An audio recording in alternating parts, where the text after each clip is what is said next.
L'expérience la plus sidérante dans ce portrait, c'est la convergence dans les réponses. Il y a donc eu 3 comités d'acteurs experts, d'élus et de jeunes, et c'était quasiment des copier-coller de réponses, quelles que soient les questions posées. Et surtout, ce qui était le plus étonnant, c'était qu'en plus, c'était les mêmes réponses à des questions très différentes. Et évidemment, ça fait apparaître un cœur d'identité extrêmement fort, extrêmement clair. Et point encore plus marquant, c'est que c'est aussi une solidité qui est transgénérationnelle. En miroir, on a une caractéristique un peu particulière qui émerge, qui est un souci de transmission. Donc on a ces jeunes qui sont en cohésion et on a les générations plus mûres, on va dire, qui, elles, cherchent à transmettre toute la richesse de l'identité et tout ce qui est en train de se passer, par exemple, au niveau du patrimoine, avec cette création de direction du patrimoine qui a été faite, ce qui est rare pour une ville de cette taille, et là, toutes les initiatives qui sont à l'œuvre sur le sujet, par exemple, illustrent parfaitement cette solidité comme ça de convergence et de cohésion interne. Le deuxième aspect remarquable, c'est la passion. D'abord parce que c'est un aspect qu'on trouve assez peu souvent dans l'identité territoriale. Le seul peut-être territoire où la passion apparaît si forte, c'était la Corse. Vous voyez la force identitaire qui apparaît.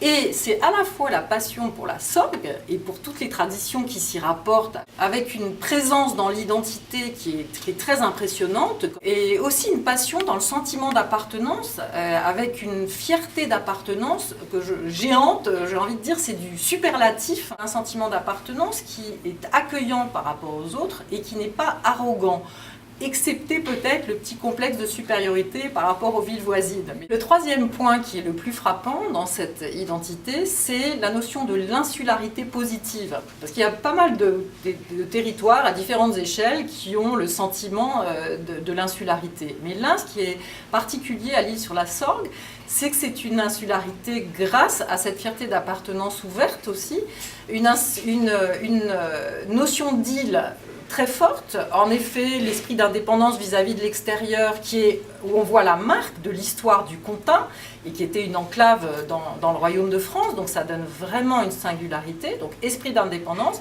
mais en interne, beaucoup de solidarité et de tissage de liens dans une forme d'humanité au quotidien qui est très touchante et qui contribue d'ailleurs au bien-être. Par rapport à l'étude de donc plus de 55 territoires à ce jour, il y a un point qui est incroyablement démarquant, c'est que cette identité, elle se caractérise par le fait que c'est avant tout, prioritairement, un lieu qui fait lien.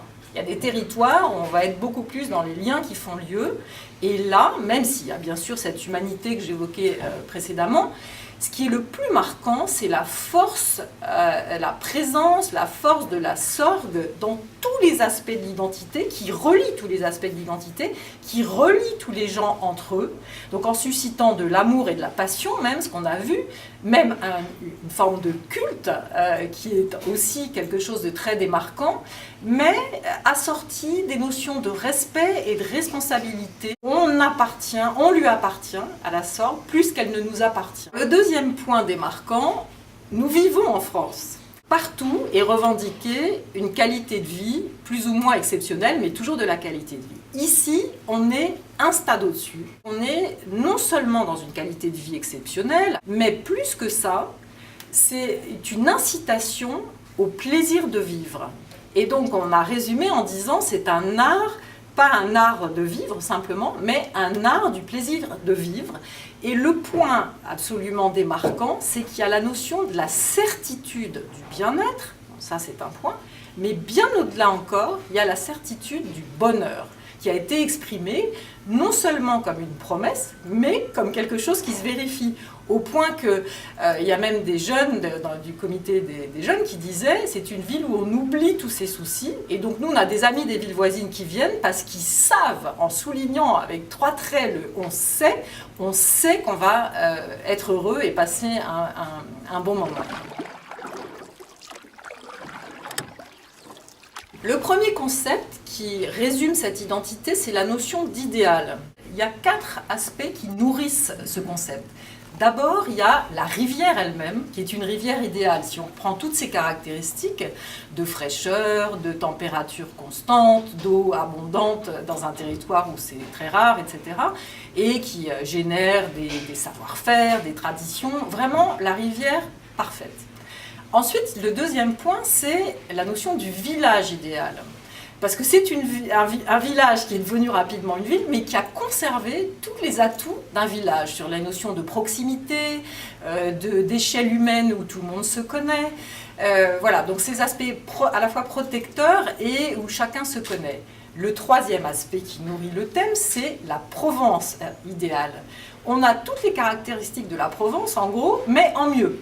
Avec, par exemple, le microclimat de fraîcheur qui est généré par la Sorgue et ses caractéristiques physiques, qui fait qu'au lieu d'être dans cette chaleur parfois étouffante de la Provence, on a tous les bons côtés de la fraîcheur au milieu de la Provence. Et le dernier aspect de cet axe idéal, c'est l'île idéale. Parce qu'il y a la protection de l'île, le côté esprit d'indépendance vis-à-vis de l'extérieur et solidarité en interne, mais là où c'est une île idéale, c'est qu'elle est complètement ouverte sur les autres, et en plus elle n'est pas loin de tout, donc elle n'a pas les inconvénients qui sont souvent associés à une île. Le deuxième concept qui résume cette identité, c'est la notion de village-monde. Alors on vient de voir le côté village idéal, village provençal idéal, le côté protecteur et de l'insularité, donc tous ces aspects en font le petit village provençal idéal, mais en même temps on a vu la notion d'ouverture sur le monde avec toute la dimension internationale qui existe depuis l'origine dans ce territoire, puisque dès le départ, par le principe du continent, il dépendait de l'étranger par exemple, il y a toujours eu du commerce international et beaucoup d'immigration qui est venue alimenter les savoir-faire et les compétences du territoire.